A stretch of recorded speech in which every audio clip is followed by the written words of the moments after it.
हाँ स्टूडेंट्स, तो हम अपने एलिवेशन इन बॉइलिंग पॉइंट को आगे बढ़ाते हैं। तो एलिवेशन इन बॉइलिंग पॉइंट के अंदर क्या था कि इसके अंदर बोलता है कि जब आप नॉन वोलेटाइल सॉलिड को, वही नॉन वोलेटाइल सॉलिड को जब आप ऐड करते हो किसी प्योर सॉल्वेंट के अंदर, तो जो आपका सॉल्यूशन बनेगा इसकी वजह से, सॉलिड और सॉल्वेंट की वजह से सॉल्यूशन बनेगा, तो उसके अंदर क्या हो जाएगा आपका कि जो सॉल्यूशन बनेगा उसका वेपर प्रेशर आपका डिक्रीज करेगा एज कंपेयर टू किसके, प्योर सॉल्वेंट के। तो जो आपका ये कहता है कि when a non volatile solute is added to a pure solvent, जब आप नॉन वोलेटाइल सॉल्यूट को ऐड करते हो किसी प्योर सॉल्वेंट के अंदर, तो उसकी वजह से जो सॉल्यूशन बनेगा उसका वेपर प्रेशर हमेशा कम होगा किसके कंपेयर में, प्योर सॉल्वेंट के में। ये हमने आपको बता भी दिया था, ठीक है।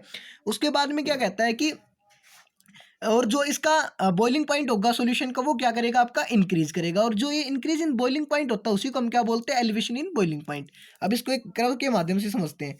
ये मान लीजिए आपका वेपर प्रेशर है और ये आपका मान लीजिए क्या है, टेम्परेचर आपका, ठीक है। तो मान लीजिए जैसे कि ये क्या था कि आपका हमने क्या कहा कि वेपर, यहाँ पे मान लीजिए आपका एटमॉस्फेरिक प्रेशर है, 1 एटमॉस्फेरिक प्रेशर, मतलब जहाँ पे वेपर प्रेशर और एटमॉस्फेरिक प्रेशर आपके क्या हो रहे हैं, इक्वल हो रहे हैं। तो हमने क्या कहा कि आपका जो सॉल्वेंट होता है उसका वेपर प्रेशर क्या होता है, ज़्यादा होता है, और जो आपका सॉल्यूशन होता है ये किसका था, सॉल्वेंट का, प्योर सॉल्वेंट का वेपर प्रेशर ज़्यादा होता है, और जो सॉल्यूशन देखो यहाँ तक था इसका, और जो आपका सॉल्यूशन होता है उसका क्या होगा, कम हो जाएगा। तो मान लीजिए यहाँ तक ही पहुँच रहा है, बस यहाँ तक यार आपका वेपर प्रेशर।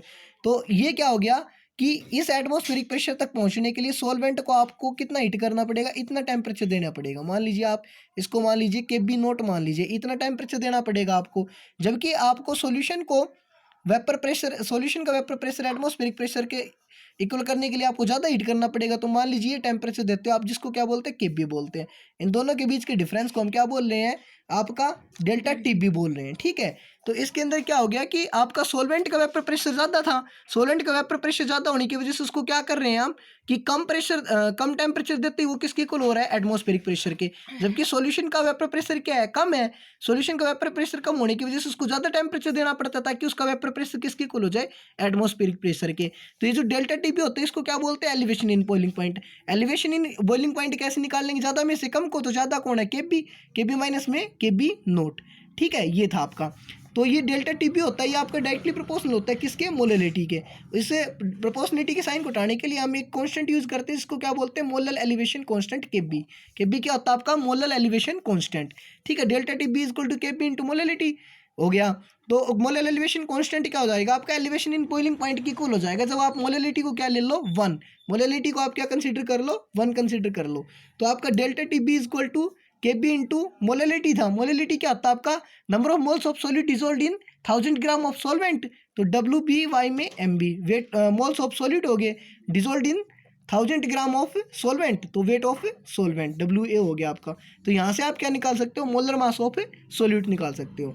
अब हम क्या बात करेंगे, तो मोलर मास ऑफ सॉल्यूट आपका कितना हो जाएगा, K B into W B into 1000 upon में W A into delta T B.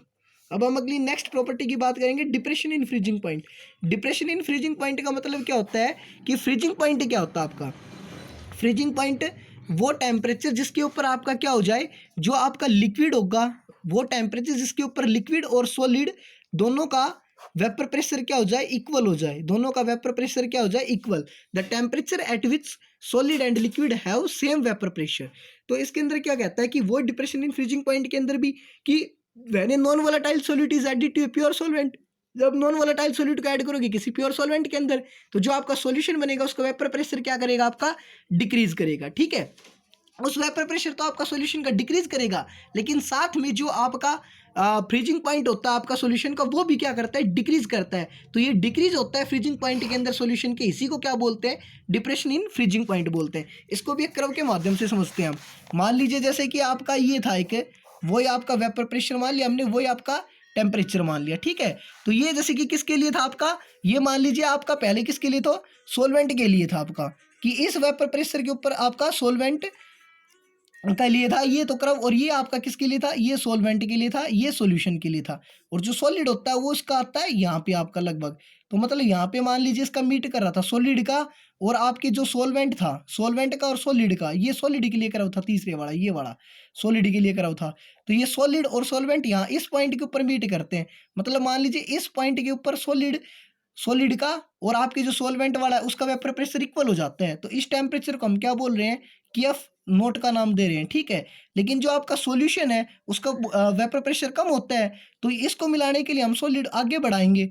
तो सॉलिड को आगे बढ़ाएंगे तो मान लीजिए इस पॉइंट के आप ऊपर आके आपका सॉलिड और ये आपका सॉल्यूशन मिलता है, मतलब टेम्परेचर क्या कर रहा है आपका भी डिक्रीज, इसको केएफ से डिनोट किया हमने, ठीक है। तो इन दोनों के बीच का ये डिफरेंस होगा, इस डिफरेंस को हम क्या बोलेंगे, डेल्टा टीएफ बोलेंगे, ठीक है, डिप्रेशन इन फ्रीजिंग पॉइंट। समझ में आया? जैसे कि आपका तो डेल्टा टीएफ फिर आपका इज इक्वल टू हो जाएगा किसके, आपका इक्वल हो जाएगा के नोट एफ माइनस में के एफ के, और delta T F directly proportional होता है आपका फिर मोलरिटी के, तो डेल्टा टी एफ फिर आपका के एफ आएगा इनटू मोलरिटी कांस्टेंट है, तो के एफ क्या होता है आपका, होता है ये आपका मोलर डिप्रेशन कांस्टेंट, ठीक है। मोलर डिप्रेशन कांस्टेंट को आप डिफाइन कर लोगे, फिर हम यहाँ से मोलर मास ऑफ सॉल्यूट को निकाल सकते हैं। Delta T F equal to क्या हो जाएगा, K F into W B by में एम बी इंटू में 1000 अपॉन में 1000 डब्ल्यू ए, तो यहाँ से एम बी निकाल लेंगे। एम बी इक्वल टू क्या हो जाएगा आपका एम बी इक्वल टू हो जाएगा डब्ल्यू बी इंटू 1000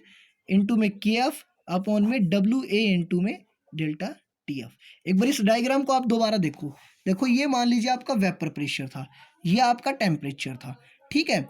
ये वेपर प्रेशर तो था आपका सोलवेंट का, किसका था, सोलवेंट का, और सॉल्यूशन का आपको पता है कि वेपर प्रेशर कम होता है कंपेयर टू सोलवेंट।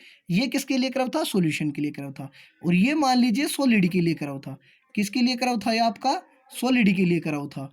तो इस पॉइंट के ऊपर इस टेम्परेचर पे आके आपका सॉलिड का और सॉल्वेंट का क्या हो जाता है, वेपर प्रेशर इक्वल हो जाता है, लेकिन सॉल्यूशन का दूर है, तो इसको और आगे बढ़ाएंगे तो क्या कर रहा है, टेम्परेचर अब डिक्रीज कर रहा है। इस पॉइंट पे आके मान लीजिए सॉलिड और सॉल्यूशन वाला कर्व मिलता है, तो मतलब इस पॉइंट के ऊपर सॉलिड और सॉल्यूशन का वेपर प्रेशर इक्वल हो रहा है, तो ये टेम्परेचर मान लीजिए इतने टेम्परेचर पे होता है, इसको हमने क्या माना था, के एफ नोट, इसको क्या माना, के एफ।